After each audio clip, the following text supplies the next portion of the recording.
الفاعلين بسم الله الرحمن الرحيم وأن لو استقاموا على الطريقة لأسقيناهم ماء غدقا لنفتننهم فيه ومن يعرض عن ذكر ربه يسلكه عذابا صعدا وأن المساجد لله فلا تدعوا مع الله أحدا. تمام تعریفیں خدائے رحمان الرحیم کے لیے اور تمام ہدیہ درود و سلام و نزوات مقدسات کے لیے جو باعث خلقت کائنات بھی اور اشرف موجودات بھی ہیں. الحمدللہ الذی جعلنا من المتمسکین بالقرآن العظیم وجعلنا من المتمسکین بولایت علی بن ابی طالب علیہ السلام. صلی اللہ علیہ وسلم. وجعلنا وإياكم إن شاء الله من الطالبين بثأر الحسين مقوليه الإمام المهدي من آل محمد عليهم السلام. صلى الله عليه وسلم. اما بعد شکر خدا تبارک و تعالی کہ کل کے بعد سے آج تک خدا نے نعمت حیات کے ساتھ سرفرازی عطا فرمائی. اہل قبور میں شامل نہیں کیا، زندوں میں شامل کیا اور زندہ ضمیروں میں شامل کیا. اس کا احسان ہے کہ نہ کافر قرار پائے اور نہ مشرک. اس کی توحید کا اقرار کرنے والوں میں شامل کیا گیا. اس کا احسان کہ خالی توحید نہیں بلکہ رسالت کا یقین ختم رسالت کے ساتھ اور ولایت کی بات امامت کے ساتھ اس کیفیت کو لیے ہوئے سماعت تفسیر قرآن کے لیے اور تاریخ امیر مومنان کے لیے کل بھی حاضر ہوئے تھے اور آج بھی حاضر خدمت ہے. اس سے پہلے کہ سورہ مبارکہ جن کی تفسیر سے متعلق اور مولائے کائنات کی تاریخ سے متعلق آپ کی خدمت میں اپنا سبق پیش کروں. کل ہماری بات وہاں تک پہنچی تھی مسائل فقہیہ میں. جب کوئی انسان مسجد حرام میں خانہ کعبہ کا طواف کرے اور خانہ کعبہ کا واجب طواف کرے. واجب طواف کا ایک مطلب تو کل بیان ہو چکا. البتہ حج تمتع کے اعتبار سے اس میں 18 واجبات عمر تمتع کو ملاتے ہوئے.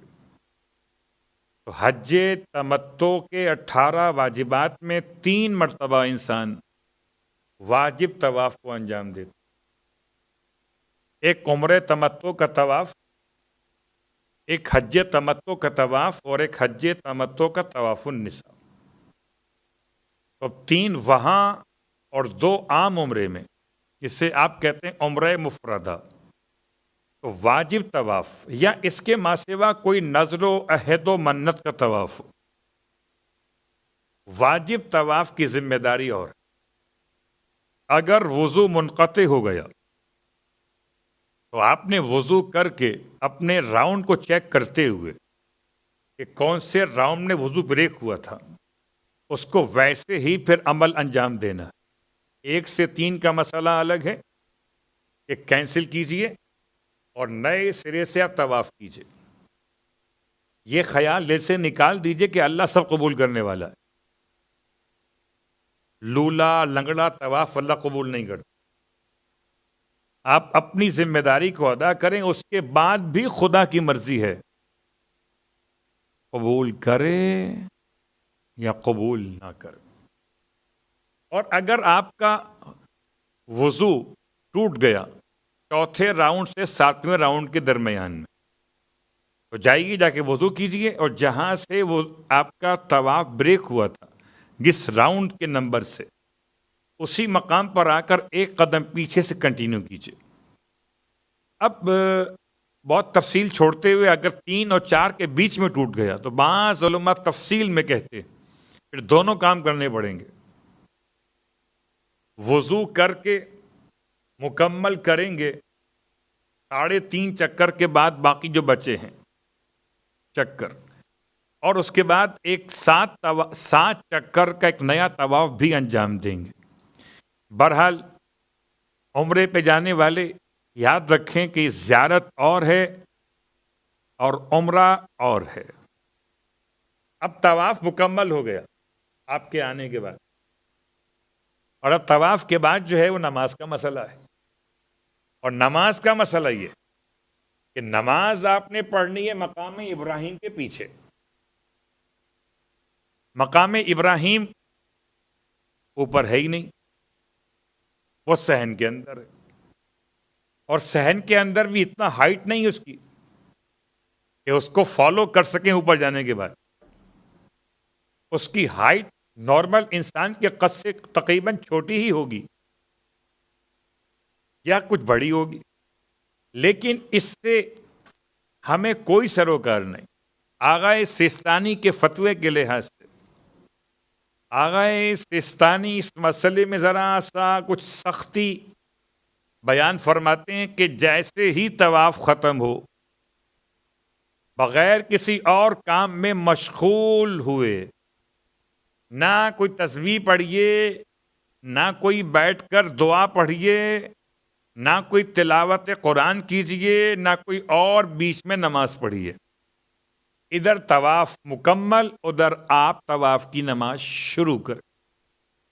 لیکن چونکہ طواف کے مجمع سے نکل کر مقام ابراہیم کے پیچھے جانے تک کچھ ٹائم چاہیے ہوتا ہے، اتنا آسان نہیں ہے، تو اس ٹائم کیلکولیشن کے لحاظ سے آغا سیستانی نے 10 منٹ دیے ہیں کہ 10 منٹ کے اندر اندر آپ طواف کے بعد اپنی طواف کی نماز شروع کر لیں۔ اگر 10 منٹ سے زیادہ فاصلہ ہو گیا تو طواف کینسل۔ یہاں بیٹھ کر کینسل کہنا آسان ہے قبلہ، یہ وہاں پوچھئے کہ جب آپ کا پسینہ بہ رہا ہوگا تو آپ سر توڑ کوشش کریں گے کہ کسی طریقے سے آپ نماز ٹائملی پڑھ لیں۔ تو آپ یہ بات یاد رکھ کے جائیے گا کہ مقام ابراہیم کے پیچھے نماز پڑھنا واجب ہے، واجب طواف۔ زیارت امام حسین علیہ السلام کی نماز اگر ہرگز زیارت کی نہ پڑھیں تو اس سے زیارت باطل نہیں ہو جاتی، نماز کا ثواب نہیں ملتا، یہ الگ بات۔ لیکن اگر کوئی طواف کے بعد طواف کی نماز نہ پڑھے تو اس کا طواف کینسل ہو جاتا ہے۔ تو اگر آپ فلور پہ طواف کر رہے تھے، اب چاہے وہ آپ کر رہے تھے ایم فلور پر یا آپ کے نزدیک فرسٹ فلور کعبے کی ہائٹ سے اتنا نیچے کہ ایک بالش آپ کے قدموں پہ جہاں آپ چل رہے تھے اس سے کعبے کی ہائٹ بلند تھی، کم از کم ایک بالش، اگر آپ کو یقین تھا، ان دونوں صورتوں میں نماز پڑھنے کے لیے تو آپ کو آنا پڑے گا۔ کہاں پر؟ مقام ابراہیم کے پیچھے۔ اور یہ کہاں پر ہے؟ یہ مطاف کے اندر، یہ کسی فلور پر بنا ہوا نہیں ہے۔ اگر کوئی ویل چیئر پر معذور انسان ہے اور اس کے لیے آنا نیچے ممکن نہیں ہے تو وہ نماز اوپر ہی پڑھے گا سمت مقام ابراہیم کو خیال کرتے ہوئے۔ لیکن اگر ایسے فلور پہ طواف کیا گیا جس کے بارے میں ڈاؤٹ فل ہیں آپ کہ یہ شاید کعبے سے اوپر ہے، تو پھر اس صورت میں اس کو اپنے نماز طواف کی نیابت کروانا ہوگی، خود بھی پڑھے گا اور نماز طواف کی نیابت بھی کروائے گا۔ کیوں؟ اس لیے کہ نہیں پہنچ سکتا۔ اگر پہنچ سکتا ہے یہ ویل چیئر سے اتر کے تو جائے، جا کے نماز پڑھے۔ اور اگر نہیں پہنچ سکتا تو پھر اپنی نماز کی نیابت کروا لے۔ اس کے ساتھ ساتھ آخری مسئلہ اس حوالے سے کہ اب اگر آپ کا یہ دو کام مکمل ہو گئے، طواف اور اس کی نماز، اب اس کے بعد آپ کو تھوڑا سا پروردگار کی طرف سے آسانی ملی۔ اب آپ اطمینان سے کہیں بیٹھ سکتے ہیں، پانی پی سکتے ہیں اندر حرم کے اندر، باہر جا کے چائے پی سکتے ہیں، یا اگر آپ کو کچھ کھانے کی خواہش ہو تو کھا سکتے ہیں۔ کیوں کہ ابھی آپ کے پاس ایک ٹائم مل گیا۔ اب وضو رہے تو بہت اچھی بات ہے، نہ رہے تو آپ اگلا واجب بغیر وضو کے انجام دے سکتے ہیں۔ 7 واجبات میں سے پہلا واجب احرام پہننا، دوسرا واجب خانہ خدا کا طواف کرنا، تیسرا واجب مقام ابراہیم کے پیچھے 2 رکعت نماز پڑھنا، اور 3 واجبات کے بعد چوتھا واجب صفا مروہ کی سعی کرنا۔ صفا مروہ کی سعی کے لیے وضو واجب نہیں، شریعت نے بڑا احسان کیا کہ صفا مروہ کے درمیان چلنا ذرا زیادہ ہے تو وضو کی واجب ہونے کی پابندی اٹھا لی گئی ہے، تو سبحان اللہ، نہیں ہے تو کوئی بات، آپ کا واجب انجام پا جائے گا۔ تو صفا مروہ کی سعی سے پہلے وضو کرنا واجب نہیں ہے، اور اگر بغیر وضو کے بھی کر بیٹھیں تو آپ کی سعی غلط نہیں۔ غلط کب ہوگی؟ جبکہ آپ گراؤنڈ لیول کو چھوڑ کر اوپر چلے جائیں گے، اور آپ اوپر خود نہیں جاتے، آپ کو تو اللہ بھیجتا ہے اوپر۔ آپ کی بات نہیں ہو رہی، حرم کی بات ہو رہی ہے۔ حرم میں آپ خود نہیں جاتے اوپر، نارملی حرم کی انتظامیہ آپ کو موڑ دیتی۔ بالکل جیسے ہی آپ قریب پہنچے کہ اب سیڑھیاں اتر کے صفا کی پہاڑی سے قریب ہو جائیں گے، اس سے پہلے ہی بریکر لگا دیے جاتے ہیں، روک دیتے ہیں مجمع کو، اور روک کر اسے موڑ دیتے ہیں اوپر کی طرف، فرسٹ فلور کی طرف۔ اگر مجمع زیادہ ہو تو ایسا اکثر ہوتا ہے، مگر ایسا مستقل نہیں ہوتا، اور نہ مستقل ٹائم کے لیے ہوتا ہے۔ مشکل سے آدھا گھنٹے کے لیے بند کرتے، 1 گھنٹے کے لیے بند کرتے، اور جب ذرا رش کم ہو جاتا ہے صحیح کے علاقے میں تو یہ کھول دیتے ہیں وہاں کی انٹری۔ کیا کرنا چاہیے؟ اگر یہ آپ کو اوپر چڑھا دیں تو آپ چڑھ جائیے اوپر، آپ کے پاس آپشن کوئی نہیں ہے، کیونکہ آج کل کی صورتحال میں بیسمنٹ میں صحیح نہیں ہو رہی۔ آپ جائیں اوپر، اور اوپر جا کے صحیح نہ کریں، جا کے بیٹھ جائیں، ورنہ ویسے ہی ذرا سا گھوم پھر کے وہاں سے باہر اتر کے مسجد حرام کے باہر کے ایریے سے آپ نکل کر واپس آپ انٹر ہو جائیں وہاں سے جہاں سے پہلی مرتبہ انٹر ہوئے تھے، اور پھر اندر آ کر آپ جو ہے وہ دوبارہ ٹرائی کریں صحیح کے اس علاقے میں جانے کے لیے جہاں سے صحیح گراؤنڈ لیول پر انجام دی جاتی ہے۔ اور یہ اتنا ٹائم اس میں لگ جائے گا باہر نکل کے وہاں سے ہوتے ہوئے واپس حرم میں آنا کہ آپ کا وہ ٹائم پورا ہو جائے گا، اور جب تک انشاءاللہ راستہ کھل جائے گا۔ پریشان نہ ہوا کیجئے کہ اب کیا ہوگا، ایسے ہی کر لو، نہیں، شریعت نے ٹائم رکھا ہے۔ اگر آپ نے طواف کی نماز ختم کی صبح 7 بجے طواف کرنے کے بعد، تو اب مغرب سے پہلے پہلے آپ کو صحیح شروع کر دینا، پورا دن پڑا ہوا۔ اور اگر اول شب میں کیا ہے تو آخر شب تک آپ صحیح کو لیٹ کر سکتے ہیں۔ لیٹ ضرور کریں مگر غلط نہ کریں۔ کسی مومن نے سوال کیا کہ جناب گئے اور 7 چکر کے بجائے 14 لگا دیا، سمجھے جیسے طواف ہوتا ہے نا پورا گھومنے والا، کہ حجر اسود سے شروع اور حجر اسود پر ختم، وہ سمجھے شاید صفا سے شروع اور صفا پر ختم، یہ 14 ہو جائیں گے، تو بڑھ ہی تو گئے، کم تو نہیں ہوئے۔ شریعت کہتی یہ بڑھے ہوئے ہمیں نہیں چاہیے، ہمیں تو وہی ساتھ چاہیے کہ صفا سے شروع ہو، مروہ پہ ایک مکمل ہو، مروہ سے پھر شروع ہو، صفا پر مکمل ہو. تو جانا ایک اور آنا دو. بڑی آسانی ہے.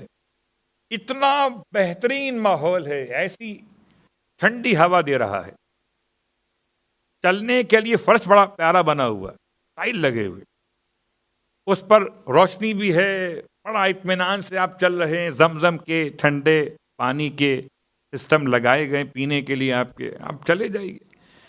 اس صحیح کو یاد کریں کہ جو کنکروں پہ ہوتی تھی، کھلے صحن میں ہوتی تھی، ایک پہاڑ ادھر ایک پہاڑ ادھر، بیچ میں کوئی زمزم کا ٹھنڈا پانی کا پلانٹ نہیں ہوتا تھا. بس چلے جائیے. اس وقت جناب ہاجرہ نے اپنے بیٹے کی پیاس بجھانے کے لیے جو دوڑنا شروع کیا تھا، اس کی یاد میں آج کے اس بہترین ماحول کے اندر مردوں سے کہا گیا کہ آپ ہرولہ کریں. صحیح کہ اس ایریے میں کہ جس میں گرین لائٹس تھے، میلین اخضرین کا عنوان بناتے ہوئے، مگر کیا کمال شریعت ہے. عورتوں سے نہیں کہا گیا ہے سنت عورت کی، کروارا خدا مردوں سے ہے. تو ساری سنتیں عورتوں کی غلط نہیں ہوتی. صلوات پڑھیں محمد وآل محمد.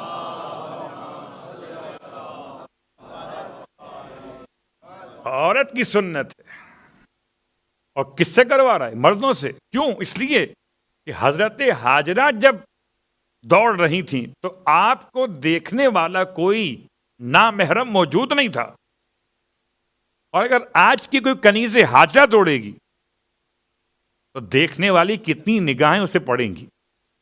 اور خدا نے خاتون کے جسم کا حجاب بھی رکھا ہے کہ اس طریقے سے اٹھے اور بیٹھے کہ اس کی جسم کی وضعیت کسی کے سامنے بے پردگی کے عنوان میں نہ آ جائے.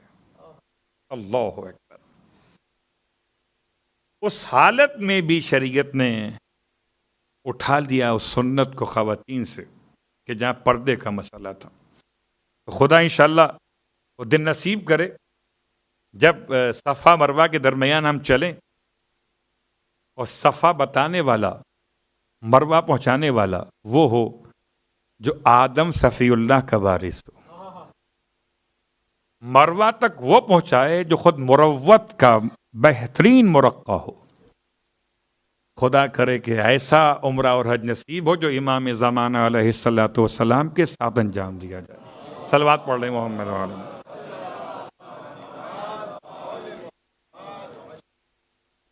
اور اب آئیے سورہ جن کی ان آیتوں پر اور مولا کی تاریخ سے بات ملاتے ہوئے. کل بات یہاں روکی تھی کہ وہ امل قاستون، جنوں میں ایک گروہ مسلم ہے، وہ انا من المسلمون. میں اس سے پہلے بیان کر چکا کہ 12 ایسے جملے جنہوں نے استعمال کیے کہ جن جملوں کے آغاز میں انا استعمال کیا گیا، اور انا تاکید کے لیے آتا ہے. جن بات کر رہے تھے اپنی جنوں کی اور کہتے ہیں ہم میں سے بعض مسلمان ہیں مسلم، اور ہم میں سے بعض ظالم ہیں وَمِنَّ الْمُقْسِطُونَ وَمِنَّ الْقَاسِطُونَ، ہم میں سے بعض قاسط ہیں ظالم.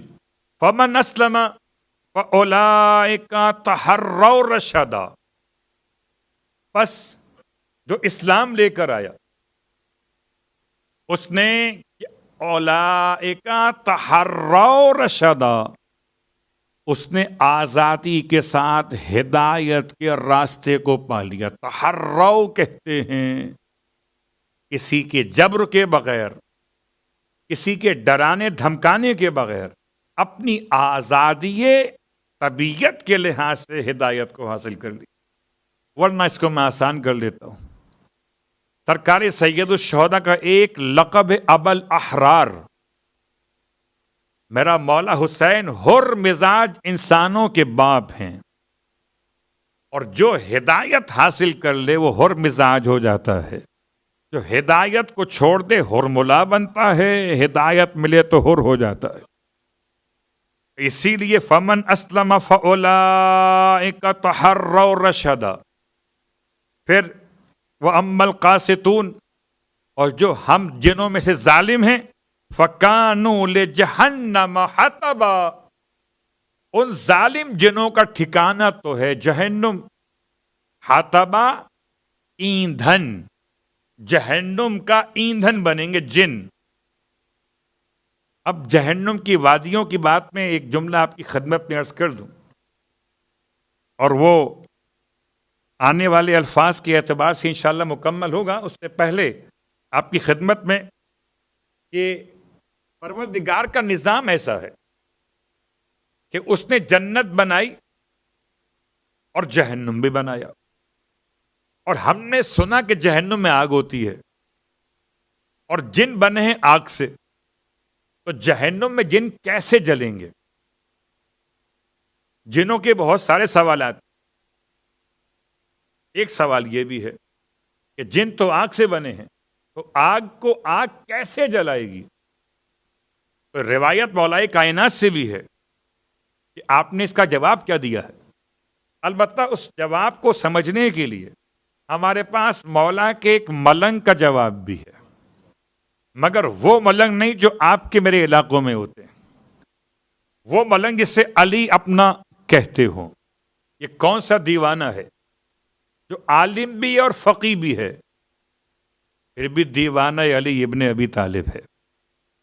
اور جناب بہلول دانا کے واقعے میں اتنا سمپل اور آسان سا فارمولہ یا کہیے جواب دے دیا کہ آج بھی اگر آپ سمجھنا چاہیں اس مسئلے پر، حالانکہ وہ مسئلہ الگ تھا، وہ مسئلہ یہ تھا کہ اگر خدا ہے تو دکھائی کیوں نہیں دیتا؟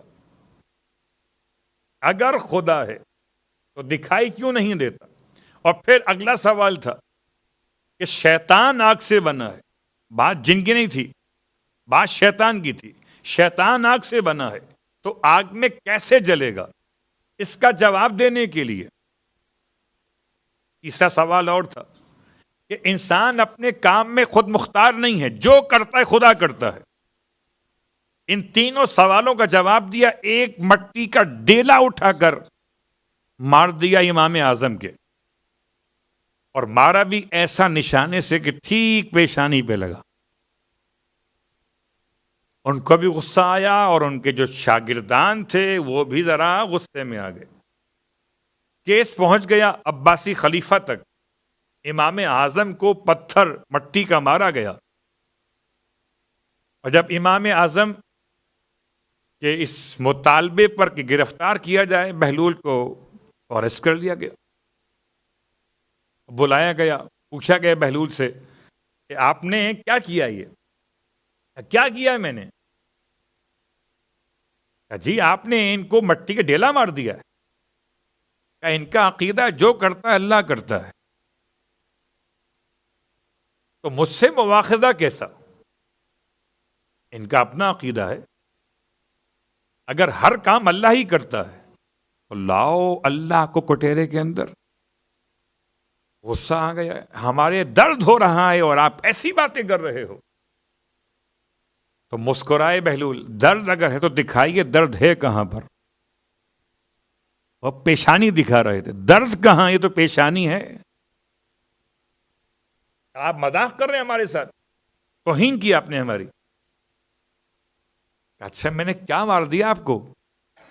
کہا سب گواہ ہے میرے طلبہ، آپ نے مٹی کا ڈیلا اٹھا کے مارا ہے۔ مسکرائے بہلول، تو آپ کا خیال کیا ہے کہ آپ مٹی سے بنے ہیں، تو مٹی کے ڈیلے سے چوٹ لگی کیسے؟ مٹی کا ڈیلا مٹی کے بنے ہوئے انسان کو ہٹ نہیں کر سکتا، کیونکہ آپ کا عقیدہ ہے کہ شیطان آگ سے بنا ہے تو آگ میں جل نہیں سکتا۔ تو جیسے آپ مٹی سے بن کر مٹی کے ڈیلے سے چوٹ کھا سکتے ہیں، ایسے شیطان بھی آگ میں جل سکتا ہے۔ تو شیطان کا جلنا آگ میں وہی جن کا جلنا، کیونکہ شیطان کیا ہے؟ قوم جن سے۔ اور اب کل بات ہوئی تھی شیاطین کے کھانے کے اعتبار سے، ایک روایت میں نے پڑھی تھی آپ کی خدمت میں۔ اب ایک روایت یہ شیاطین یعنی جن کہاں رہتے ہیں؟ جن رہتے کہاں پر ہے؟ میں نے کل جملہ تو کہا تھا، بعد میں خیال آیا ایسا نہ ہو کہ آج سے لوگ آنا کم کر دیں کہ امام بارگاہ میں جن بھی آتے ہیں۔ جن موجود ہیں، مگر کہاں موجود ہیں؟ یہاں بیٹھے ہوئے نہیں، یہ کہاں ہوتے ہیں؟ نہ یہ آسمان پہ رہتے ہیں، نہ یہ زمین پہ رہتے، یہ بیچ میں خلا میں رہتے ہیں۔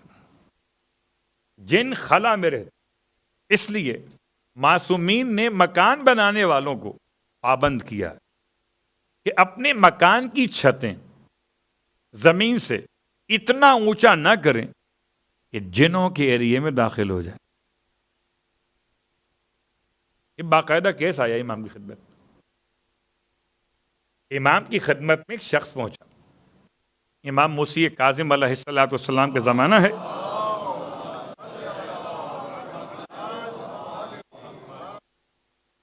اور روتا پیٹتا آیا، مولا مجھے تو گھر سے نکال دیا، غیر مرئی مخلوقات نے اتنا پریشان کیا، سامان دھڑ پڑ، یہ گرا وہ گرا، یہ مصیبت وہ مصیبت، کیا کریں؟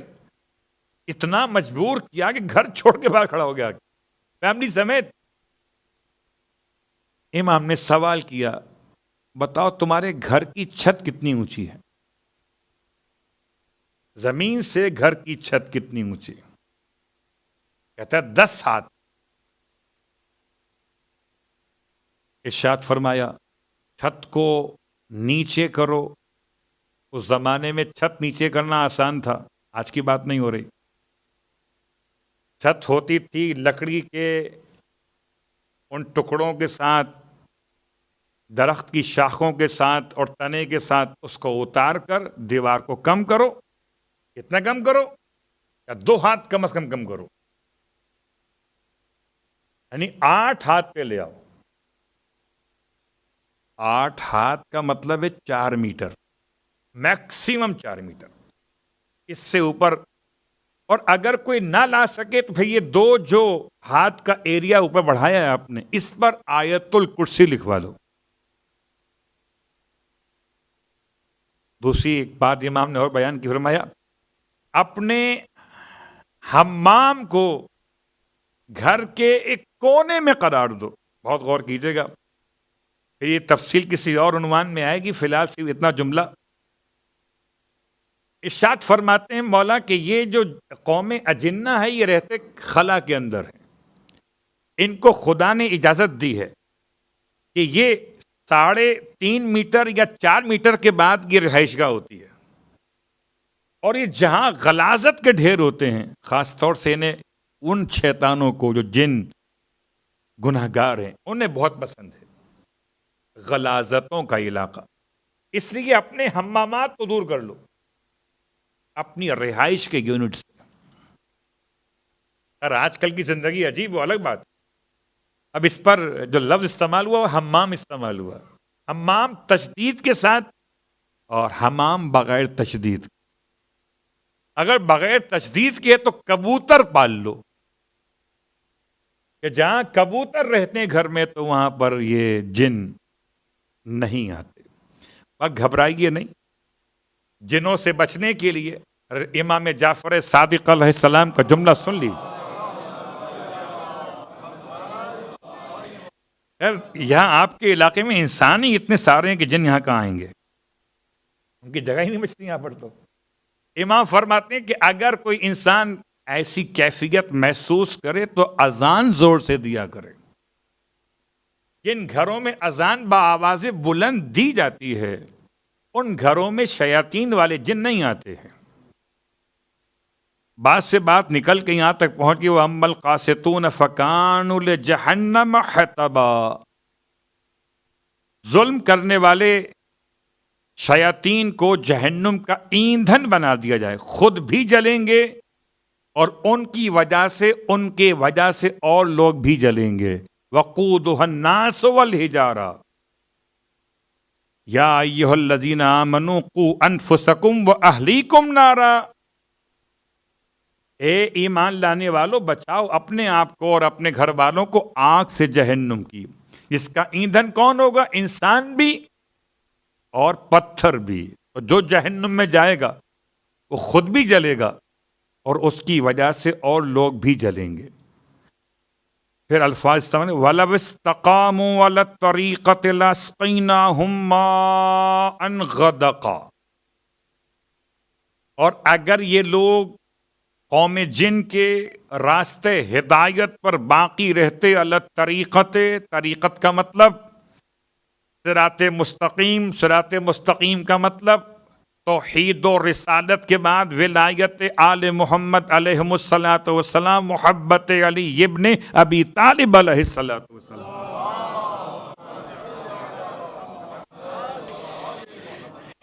یہ تعویل کے جملے ساتویں امام کی بارگاہ سے وَلَوِ اسْتَقَامُوا عَلَى الطَّرِيقَةِ لَأَسْقَيْنَاهُمْ، تو ہم ضرور ان کو پلا دیتے مَاءً غَدَقًا، ایسا پانی کہ جو بہت زیادہ مقدار میں ہوتا. غدقہ لبالب پانی، لگتا ہوا پانی. غدقہ سمجھ میں نہیں آ رہا کہ پروردگار پانی پلائے گا. یہ کون سا پانی ہے؟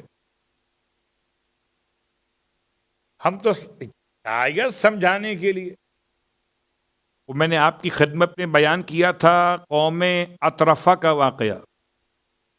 اور اطرفہ جن کے قوم کے مسائل کیا تھے؟ پانی پر جھگڑا تھا. تو شاید جنوں کا بہت بڑا مسئلہ پانی سے ہے. اور آپ کو تو پتہ ہے، آپ اگر مچھلی کھا لیجئے سحری میں تو دن بھر کیا چاہیے؟ پانی. جو بھی چیز اس طرح گرم انسان استعمال کر لے اندر تو پیاس لگتی ہے زیادہ. اور جو بنا ہی آگ سے ہو اسے کتنا پانی چاہیے ہوگا؟ تو یا تو مراد ظاہری معنی کے لحاظ سے یہی پانی ہے، یا مراد پھر وہ کیفیت شرب ایمان ہے کہ اگر یہ لوگ راہ ہدایت کو پا لیتے تو ہم ان کو اندر سے سیرابی ایمان عطا کر دیتے. لَأَسْقَيْنَاهُم مَّاءً غَدَقًا. اور اب بات یہاں پر لا کر آج روک رہا ہوں، اور اب چلتے ہیں کہ کس نے سیراب کیا مولا کائنات علی ابن ابی طالب علیہ السلام کو پہلی مرتبہ. کیا مولا کی تاریخ میں مکۃ المکرمہ، خانہ کعبہ کے باہر، دیوار شق کے باہر، اللہ کے رسول کی گود میں شہزادہ ابو طالب علیہ السلام کا بیٹا، اور اللہ کے رسول نے بھیج دیا اپنی چچی کو، جناب فاطمہ بنت اسد سلام اللہ علیہ کو، جائیے اور جا کر خوشخبری سنائی جناب حمزہ کو. تو آپ نے پوچھا اس کو سیراب کون کرے گا؟ اس کو سیراب ہم کریں گے. ماں کو بھیج دیا، بچے کو آپ نے گود میں لیا، اور گود میں لینے کے بعد آپ نے اپنا لعاب مولائے کائنات کو پہلی خوراک کے طور پہ دینا شروع کیا. وہ لعاب کیا تھا؟ سوچئے، ختمیہ مرتبت کا لعاب. ارے جس علی کے 11ویں بیٹے کے لعاب میں اتنی برکت ہو کہ ابو ہاشم جعفری 72 زبانوں کا عالم ہو جائے، تو ختمیہ مرتبت کے لعاب میں کتنی برکت ہوگی؟ میں سوچتا ہوں برکت تو بہت ہے مگر ظرف بھی تو مبروک ہو. پتہ نہیں کتنا جھوٹا دودھ پیا، اس کے بعد بھی سچے نہ بن سکے. صلوات پڑھے محمد والے.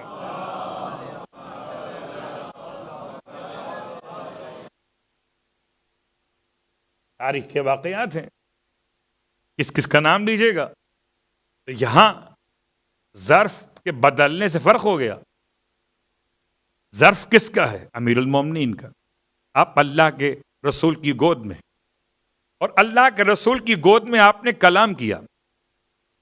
اب ایک سوال ہے، بلکہ 2 سوال ہیں. پہلا سوال تو یہ ہے کہ کیا کوئی چند گھنٹوں کا یا چند دنوں کا، چند دن کہہ سکتے ہیں یہاں پر، کہ آپ 13 کو آئے ہیں اور 16 کو سنایا ہے؟ حالانکہ 13 کو آتے کے ساتھ سنایا تھا، وہ اندر سنایا تھا، یہ باہر سنایا ہے. وہ بیت خدا میں تھا، یہ رسول خدا کی آغوش میں ہے. تو بیت خدا میں عقیدہ سنایا تھا، آغوش رسالت مآب میں کیا سنایا جو محمد نے سننا چاہا صلی اللہ علیہ وآلہ وسلم؟ کیا سننا چاہا؟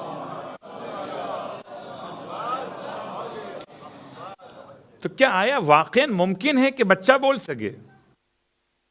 تو آئیے اس جملے کو ذرا سمجھنے کے لیے کہ بچہ بول سکتا ہے کہ نہیں بول سکتا۔ بچہ سن سکتا ہے، بچہ دیکھ سکتا ہے، حتیٰ کہ شکم مادر کے اندر بھی وَجَعَلْنَاهُ سَمِيعًا بَصِيرًا، خدا کا اعلان ہے کہ ہم نے انسان کو سمیع بھی بنایا اور بصیر بھی بنایا۔ تو سنتا تو ہر بچہ ہے شکم مادر میں، آپ بھی سنتے تھے، ہم بھی سنتے تھے، مگر سب دیکھتے نہیں تھے کہ اندر کا ماحول دیکھنے قابل ہوتا نہیں ہے، بچے کی آنکھیں کھل نہیں پاتی، لیکن دیکھنے کی صلاحیت ہوتی ہے۔ اب جس کے لیے خدا ماحول ایسا بنائے کہ سنتا بھی تھا اور دیکھتا بھی تھا، کیا دیکھا؟ تو دیکھا نہیں، بلکہ دوران طواف جب جناب فاطمہ بنت اسد خانہ کعبہ کے چاروں طرف گزرتی تھیں تو اس مقام پر آپ تکلیف محسوس کرتی تھیں کہ جہاں وہ بت رکھے ہوئے تھے اور وہاں طواف کرتے ہوئے آپ تیزی کے ساتھ آگے بڑھتی تھیں، یا جب کبھی ختمیہ مرتبت گھر میں آتے تھے، بار بار آنا، بار بار، چونکہ پالا ہی انہوں نے ہے، تو جس سے پالا ہو اس کے لیے بار بار اٹھنا آسان تو نہیں ہے۔ اللہ اکبر، وہ ایک مرتبہ آئے گا، دو مرتبہ آئے گا، تین مرتبہ آئے گا، یہ تو گھر کا ہی بچہ ہے، یہ تو گھر میں بار بار آئے گا، تو بار بار آپ کا اٹھنا۔ تو اللہ کے حبیب نے خود فرمایا، چچی آپ زحمت نہ کیا کریں، آپ قیام کیوں کرتی ہیں؟ تو فرمایا کبھی اگر طبیعت بوجھل ہو اور اٹھا نہ بھی جائے تو یہ جو اللہ کی امانت ہے یہ اٹھا کے کھڑا کر دیتا ہے۔ اللہ اکبر، تو دیکھتے بھی تھے اور سنتے بھی تھے۔ سنتا ہر انسان ہے مگر دیکھتا ہر انسان نہیں ہے۔ پھر جب آغوش رسالت مآب میں آنے سے پہلے اور آغوش میں بھی آپ نے بولا بھی، کلام بھی کیا، تو کلام بھی کر سکتا ہے یا نہیں؟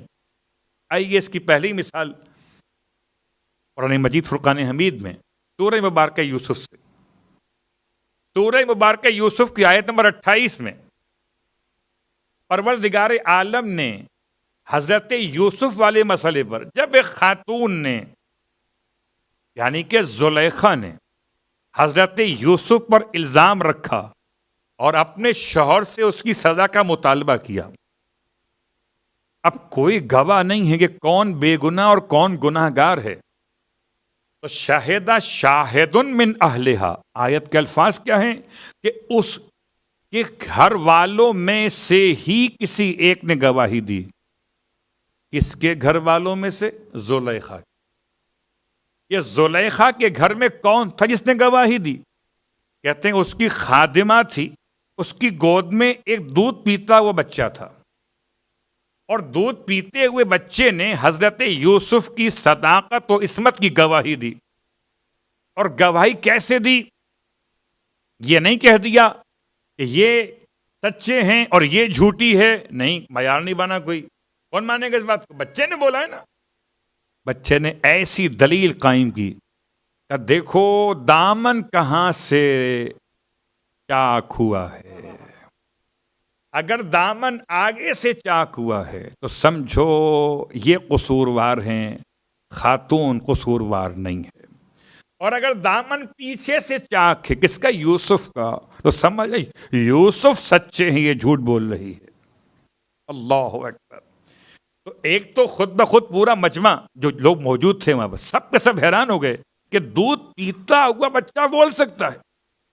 تو پتا چلا اگر یوسف کے لیے کوئی شیر خوار بول سکتا ہے تو فخر یوسف کے لیے حیدر کرار بولیں گے۔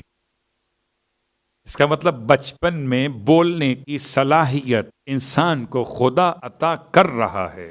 دوسری مثال، جہاں سورہ مریم، سورہ مریم کی آیت نمبر 28 پڑھیے، 29 پڑھیے، 30 سے لے کر آگے پڑھیے. ان تمام آیتوں میں جب خدا کی طرف سے آپ کو حکم تھا کہ کہیے انی نذرت للرحمن صوما فلن اکلم الیوم انسیا، اب آپ جائیں اور جب آپ سے کوئی پوچھے تو اشارے سے کہیں کہ میں رحمان کے لیے روزے سے ہوں، میں ہرگز نہیں بول سکتی. اشارت الی، اور جب بچے کو گود میں لے کر آپ قوم کے سامنے آئیں اور قوم کے افراد نے پوچھا ما ھذا، یہ کیا ہے؟ اشارت الی، تو آپ نے اشارہ کیا بچے کی طرف. تو قالو، وہ کہنے لگے کیف نکلم من کان فی المہد صبیا، ہم کیسے اس سے بات کریں، یہ تو ابھی ماں کی گود میں ہے، بچہ ہے. اللہ اکبر. بچے کو عاجز ہونا چاہیے تھا نہ کہ بڑوں کو. بچہ کہتا کیسے بولوں، میں بچہ ہوں. بڑے کہتے ہیں اس سے کیسے بولیں، یہ بچہ ہے. اللہ اکبر، کیا نظام ہے ہدایت کا. آپ سوچئے ذرا، جب آپ کے میرے گھروں میں ہوتی ہے ولادت تو ہم بچے کے کان میں اذان بھی دیتے ہیں، اقامت بھی کہتے ہیں. ہم تو نہیں کہتے کہ بچے سے کیا بات کریں، یہ تو بچہ ہے. اللہ، کیسے اس سے کلام کریں. جتنے بڑے بڑے تھے بزرگ حضرات، سب نے کہا اس سے ہم بات کیسے کریں. بچے نے سوچا کہ یہ بڑے ہو کر بات نہیں کر رہے، لاؤ ہم بات شروع کر دیتے. قال انی عبد اللہ آتانی الکتاب وجعلنی نبیا. بچے نے پہلا جملہ کہا کہ میں اللہ کا بندہ ہوں. اب اگر اس کی مانتے ہو تو یہ اپنے آپ کو عبداللہ کہتا، ابن اللہ نہیں. لیکن یہ عیسائیت کا مزاج بن گیا کہ اس کو مانیں گے، اس کی نہیں مانیں گے. بعد میں یہی مزاج یہاں. صلوات پڑھے محمد و آل محمد.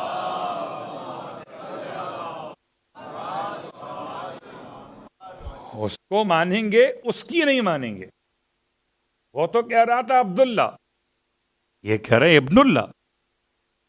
اگر عیسیٰ کو مانتے ہو تو عیسیٰ کے اپنے الفاظ کیا ہے؟ عبداللہ. آتانی الکتاب. تو بچہ ماں کی گود میں کلام کر رہا ہے. حضرت امیر المومنین کا کلام کرنا، اس سے پہلے عام بچوں کی بات کر لیتے ہیں. سارے بچے جب دنیا میں آتے ہیں کوئی اور کام نہیں کرتے سوائے رونے کے. پتہ نہیں آپ کو مجھے اپنا رونا یاد ہے کہ نہیں ہے. کیسی سریلی آواز تھی، کیسی بے ہنگم آواز تھی.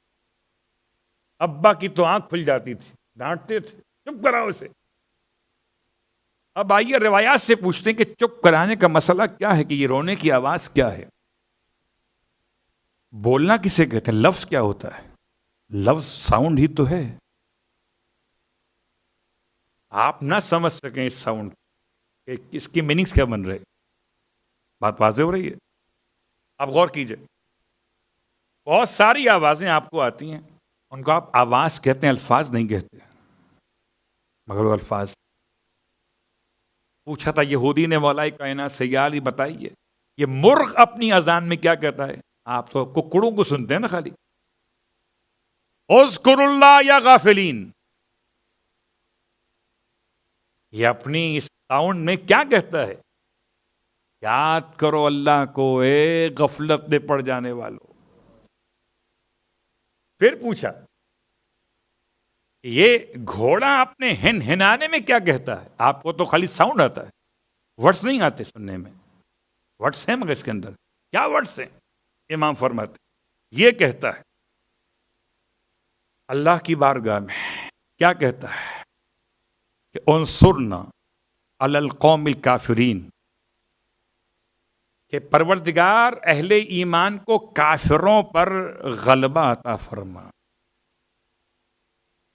اہل ایمان کو کافروں پہ غلبہ عطا فرما، نصرت کی دعا مانگتا ہے. اب سمجھ میں آیا کہ جلوس عزا میں ذوالجناح کا لایا جانا یہ دعا مانگ رہا ہے کہ مومن کامیاب ہوں گے، کافر ناکام و نامراد ہوں گے. پھر پوچھا یہودی نے مولانا سے، یہ بتائیے یہ تیتر اپنی آواز میں کیا کہتا ہے؟ اللہم العن مبغضی آل محمد، خدا لعنت کر آل محمد سے بغض رکھنے والوں پر۔ آپ صرف ساؤنڈ سنتے ہیں اس کا کتنا پیارا ہوتا ہے، اللہ اکبر۔ پھر پوچھا یہودی نے، یہ جو مینڈک کی آواز ہے، دیکھیں اب آوازیں مختلف ہیں، ایک پرند کی بات کی، حیوانات کی بات کی، چرند کی بات کی، اور اب پانی کے اندر کی بات کر رہا ہے۔ یہ مینڈک کیا بولتا ہے پانی کے اندر؟ ہم تو خالی اس کی ایک ہی ساؤنڈ سنتے ہیں، ٹر ٹر ٹر۔ کیا بولتا ہے، کیا ہے ساؤنڈ کے ورڈز کیا ہوتے ہیں؟ فرمائیے ادھر، سبحان ربی المعبود المسبح فی لج البحار، پاک ہے میرا پروردگار، اس کی بندگی ہو رہی ہے اور اس کی تسبیح پانی کی گہرائیوں میں بھی ہو رہی۔ آپ نے صرف ساؤنڈ سنا تھا، آپ کو اس کے ورڈز نہیں معلوم تھے۔ اس کا مطلب اگر حیوانات و چرند و پرند میں ساؤنڈ کے پیچھے کوئی نہ کوئی پیغام ہوتا ہے، تو بچوں کے رونے کی آواز میں بھی پیغام ہوتا ہے۔ پہلی بات تو آپ کی خدمت میں بیان کر دوں کہ معصومین کی بارگاہ میں خود امام جعفر صادق علیہ الصلوۃ والسلام ارشاد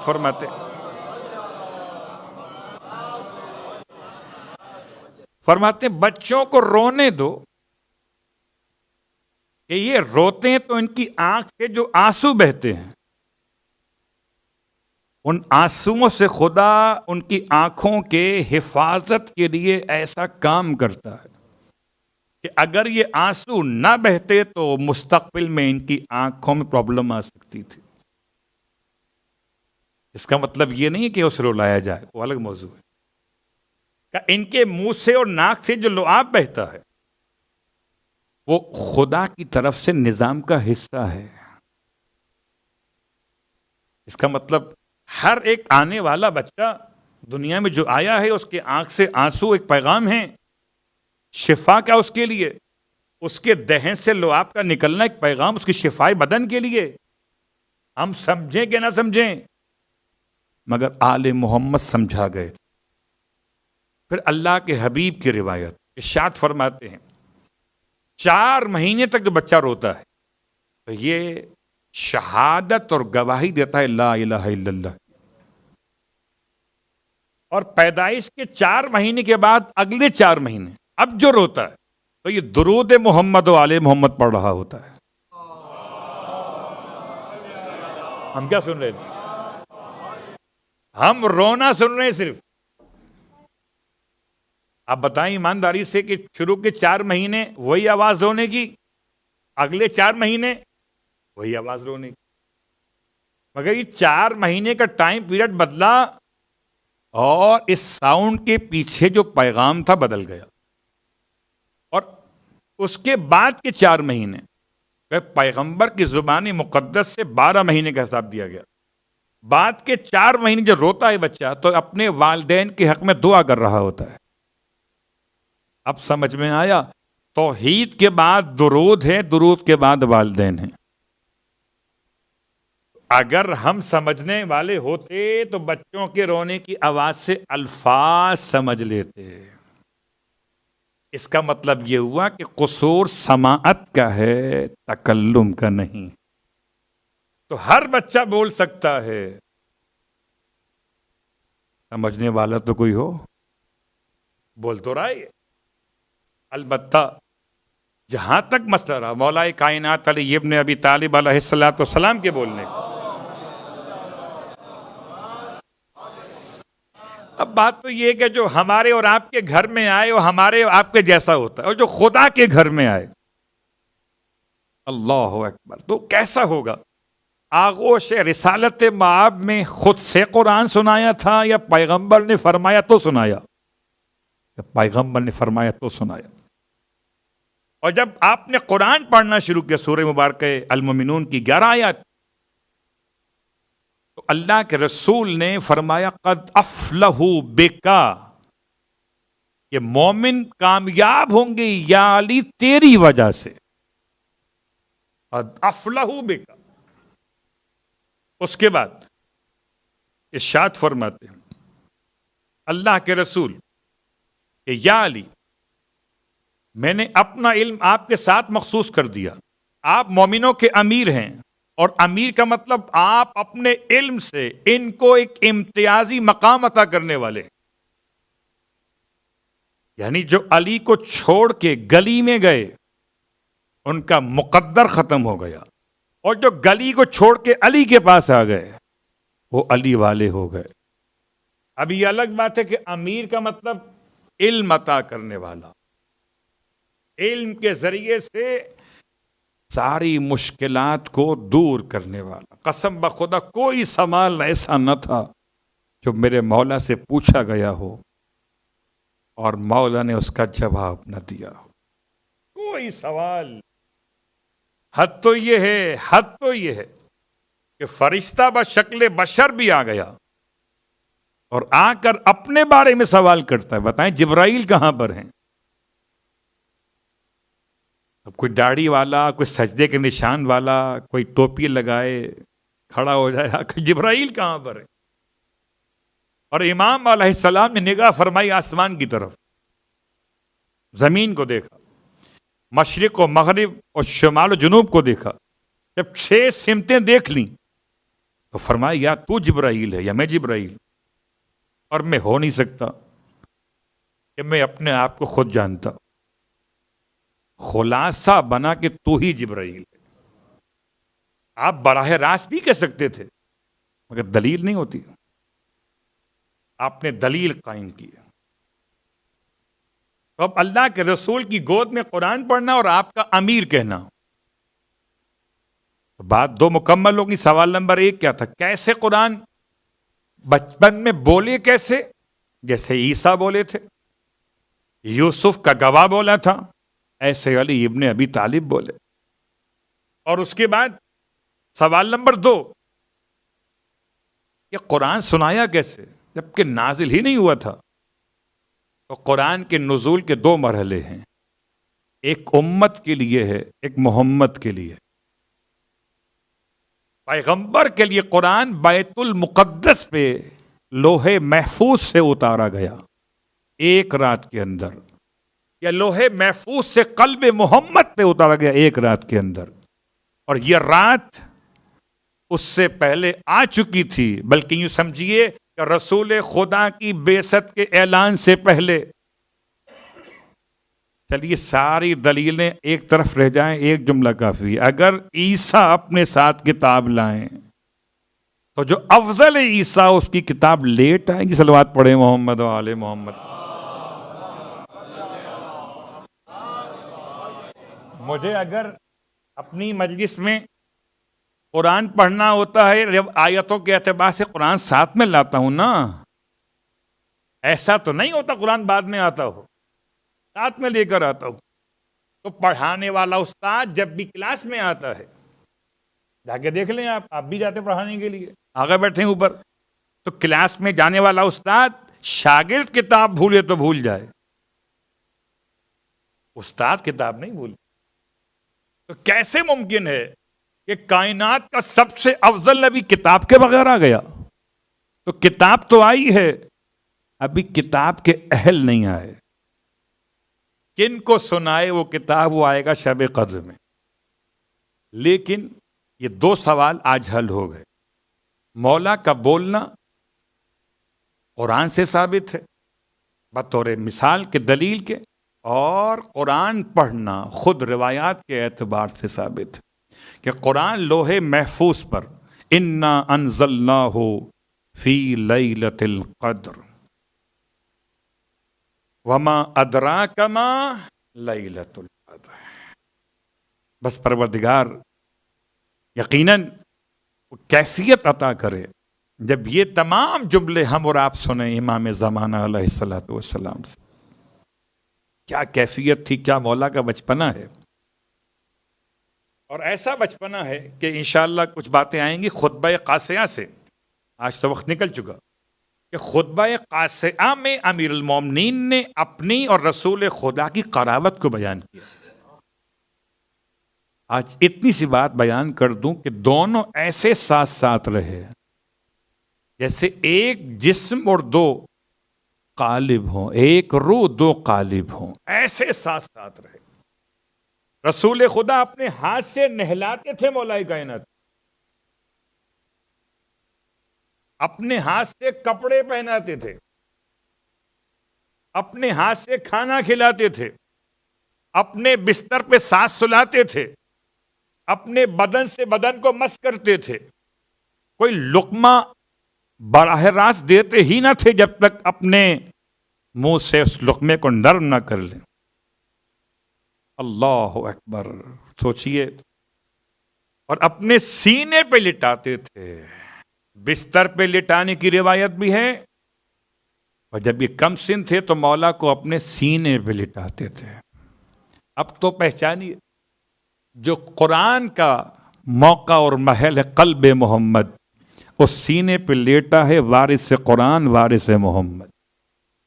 اور جب بات پیغمبر کی آئی وارث ہونے کے اعتبار سے، تو مجھے وہ یاد آیا جوان شبیہ پیغمبر تھا۔ ہائے حسین، کربلا کے میدان میں امام نے ساری قربانیاں پیش کی ہیں، مگر کوئی بھی ایسی قربانی نہیں ہے اس کے پیش کرتے ہوئے امام کی حالت ایسی غیر ہوئی ہے۔ واہ مصیبتہ! بعض روایات ہیں امام 3 مرتبہ غش کھا کے گرے ہیں۔ یہ کون سی قربانی ہے؟ سب کو تو روانہ کیا تھا، اکبر کو روانہ کیا تو حسین پیچھے پیچھے چلنے لگے،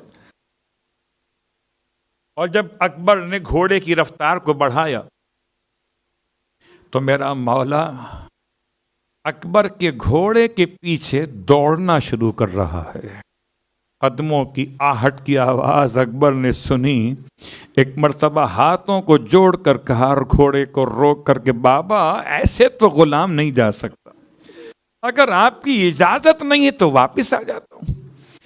امام نے ایسا جملہ ارشاد فرمایا کہ جتنے بیٹھے جوان اولاد رکھنے والے امام فرماتے ہیں، بیٹا تیرے سینے میں باپ کا دل نہیں ہے، اگر تیرا بھی کوئی جوان تجھ سے مرنے کی رضا مانگتا، اکبر میں تیرے دل سے پوچھتا، اکبر جاؤ، باپ روکتا تو نہیں ہے، لیکن جب تک ممکن رہے مڑ مڑ کے باپ کو دیکھتے رہنا۔ اکبر سارے شہیدوں میں اس لحاظ سے منفرد ہیں کہ امام نے خدا کو گواہ بنایا، کسی اور کے لیے نہیں، اکبر کے لیے بنایا تھا۔ پروردگار تو گواہ رہنا، اس کو بھیج رہا ہوں جو صورت میں، سیرت میں، کردار میں، گفتار میں تیرے محمد کی شبیہ تھا۔ جب کبھی ہم تیرے حبیب کی زیارت کے مشتاق ہوا کرتے تھے، اس کے چہرے کو دیکھ لیا کرتے تھے، اور اکبر میدان کربلا سے پلٹ کے واپس آئے، کوئی اور شہید اس طرح نہیں آیا جیسے اکبر پلٹ کے درمیان میں واپس آئے ہیں، اور آ کر بابا سے کہتے ہیں، بابا بڑی پیاس لگی ہے۔ کون حسین جو اکبر کے لیے ستون مسجد پر ہاتھ رکھتے تھے تو شہد اور دودھ نکل آتا تھا، آج اسی باپ سے اکبر نے پانی مانگا۔ امام فرماتے ہیں، بیٹا پانی کہاں؟ اچھا ایسا کرو، ہماری زبان اپنے دہن میں لو، شاید کوئی تراوٹ تمہیں مل جائے۔ اکبر نے باپ کی زبان لی تھی کہ اچانک سے تڑپ کے فرماتے تھے، بابا آپ کی زبان تو مجھ سے بھی زیادہ خشک ہے۔ فرمایا، بیٹا پھر جاؤ، تمہیں دادا سے عراب کریں گے۔ نانا رسول خدا۔ اکبر دوبارہ میدان میں آئے، بس آخری جملہ، رونے والوں، کسی شہید نے مولا کو کس طرح پکارا ہے، کسی نے کہا مدد کو آئیے، چچا مدد کو آئیے۔ جب مدد کے لیے سب پکارتے رہے، اکبر نے مدد کے لیے نہیں پکارا۔ اکبر جانتے تھے بوڑھا باپ ہے، بس اتنا کہا، علیک السلام منی یا عبتا، بابا اکبر کا آخری سلام لیجئے۔ حسین نے سلام سنا اور زمین کربلا پہ غشا گیا، ہوش آیا تو ٹھوکرے کھاتے ہوئے چلے۔ اکبر آواز دو، بوڑھے باپ کو دکھائی نہیں دیتا۔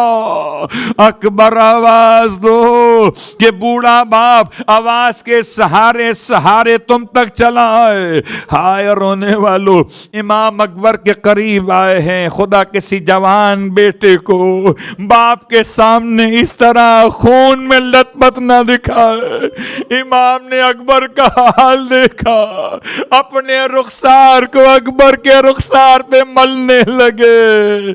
کیا محبت تھی، کبھی اکبر کے دانتوں کو چومتے تھے، کبھی ہونٹوں کو چومتے تھے، فرماتے تھے بنیا علی الدنیا بعدک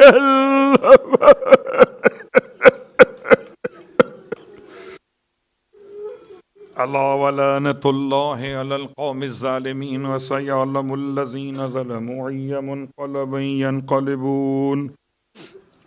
بار اللہ واسطہ محمد و آل محمد کا ہماری اس عبادت کو اپنی بارگاہ میں قبول و مقبول فرما۔ بار اللہ واسطہ محمد و آل محمد کا پروردگار شہزادہ علی اکبر کی عظمت کا واسطہ میرے مالک ہمارے جوانوں کی حفاظت فرما، خاص طور سے ہمارے جوانوں کے عقائد کی، نظریات کی حفاظت فرما، ہمارے جوانوں کے اخلاق کی اور ہمارے جوانوں کے اعمال صالحات کی حفاظت فرما۔ بار اللہ واسطہ محمد و آل محمد کا ہمارے جوانوں کو امام زمانہ علیہ السلام کے ناصرین میں شمولیت کی توفیق عطا فرما۔ بار اللہ واسطہ محمد و آل محمد کا مشکل ترین حالات میں پروردگار ان تمام حالات سے نبرد آزما ہونے کی توفیق عطا فرما، وسعت رزق عطا فرما، مشکلات و پریشانیوں کو دور فرما، تحصیل علم میں اور ترقی دنیا اور آخرت میں ہمارے جوانوں کو بہترین کامیابی عطا فرما۔ بار اللہ واسطہ محمد و آل محمد کا پروردگار کوئی غم نہ دے سوائے غم آل رسول کے۔ امام زمانہ علیہ السلام کے ظہور میں تعجیل فرما اور ہم سب کو امام علیہ السلام کے ادنا ترین خدمت گزاروں میں شامل فرما۔ آج کی افطار جن مرحومین کے ایصال ثواب کے لیے، ان کے لیے سورہ فاتحہ کی التماس ہے۔ مرحومہ فاطمہ بائی بھوجانی، مرحومہ معصومہ بانو بھوجانی، مرحوم محمد علی بھوجانی، بھوجانی فیملی کے مرحومین، آپ کے مرحومین، مرحوم علماء، مجتہدین، شہداء اسلام، امام بارگاہ کے والنٹیئرز کے مرحومین، امام بارگاہ کے مرحوم والنٹیئرز اور ان مرحومین کو یاد کرتے ہوئے جن کے لیے کوئی سورہ